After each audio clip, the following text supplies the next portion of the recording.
যদিও এখন আমের সিজন চলছে, তবুও আমি একটা কুলের আচারের রেসিপি নিয়ে আপনাদের সামনে এলাম। কুলটা আমার কিছুদিন আগে থেকে কেনা ছিল, কিন্তু ব্যস্ততার কারণে আচারটা করা হয়নি। আজ করলাম বলে রেসিপিটা আপনাদের সাথে শেয়ার করলাম। আমি রেশমা রেসিপিখানে আপনাদের সবাইকে স্বাগত জানাই। যারা আমার পুরনো বন্ধু এখন আমার সাথে রয়েছেন, তাদেরকে আমি অনেক অনেক ধন্যবাদ জানাচ্ছি আমার সাথে থাকার জন্য। আর যারা আমার নতুন বন্ধু এখন আমাকে সাবস্ক্রাইব করেননি, তারা প্লিজ আমাকে সাবস্ক্রাইব করে দেবেন এবং পাশে থাকা বেল আইকনটা অবশ্যই প্রেস করবেন, যেন আমার আপলোড করা ভিডিওর নোটিফিকেশানগুলো সবার প্রথমে আপনাদের কাছে পৌঁছে যায়। আর এই রেসিপিটা আমি আপনাদের প্রথম থেকে শেষ অবধি দেখার জন্য অনুরোধ করছি। নিত্য নতুন রেসিপি দেখার জন্য আমার চ্যানেলটাকে অবশ্যই ফলো করবেন। তাহলে চলুন দেখে নিই কুলের আচারটা আমি কীভাবে তৈরি করছি।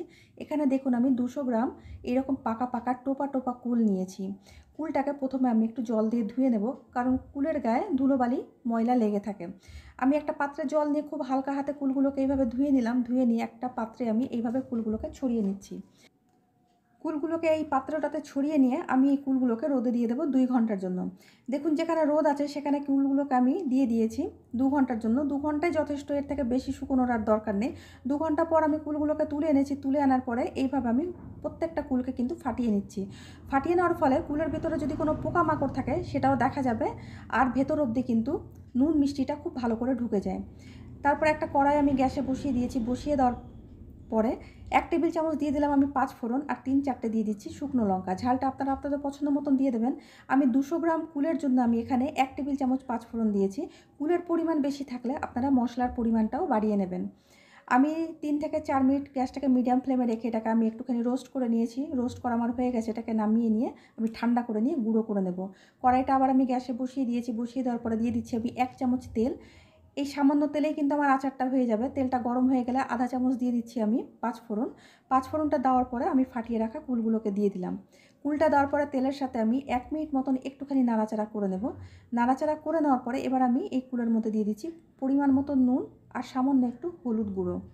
নুন আর হলুদটাকে দিয়ে আমি আরও 1 থেকে 2 মিনিট কুলটাকে আমি একটু নাড়াচাড়া করে নেব।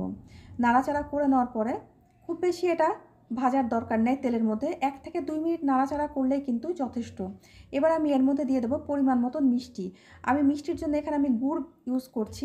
আপনারা কিন্তু ইচ্ছে করলে এটা চিনি দিয়েও কিন্তু আচারটা করতে পারেন। আমি 200 গ্রাম গুড়ের জন্য আমি এখানে 100 গ্রাম পরিমাণে গুড় দিয়েছি। এর থেকে বেশি গুড় দেওয়ার দরকার নেই, তবুও মিষ্টিটা আপনারা আপনাদের পছন্দ মতন দিয়ে দেবেন। গুড়টাকে গলানোর জন্য দিয়ে দিলাম আমি 1 কাপ পরিমাণের জল। জলটা দেওয়ার পর আমি গুড়টাকে ততক্ষণ অবধি নাড়াচাড়া করবো যতক্ষণ গুড়টা পুরোটা গলে না যায়। দেখুন গুড়টা আমার খুব ভালোভাবে গলে গেছে। এবার আমি কুলের সাথে গুড়টাকে নাড়াচাড়া করে মিশিয়ে দিয়ে আমি এইটাকে 10 মিনিটের জন্য ঢাকা দিয়ে রাখবো। আমি পুরো আচারটাই গুড় দিয়ে করছি, আপনারা কিন্তু চিনি দিয়েও এটা একই রকমভাবে করতে পারেন। ঢেকে রাখার জন্য কী হবে, কুলটা খুব ভালোভাবে সেদ্ধ হয়ে যাবে, আর গুড়ের সাথেও কিন্তু গুড়টাও কিন্তু কুলের ভেতর অবধি একেবারে ঢুকে যাবে খুব ভালো করে। ফিরে আসছি আমি 10 মিনিট পর।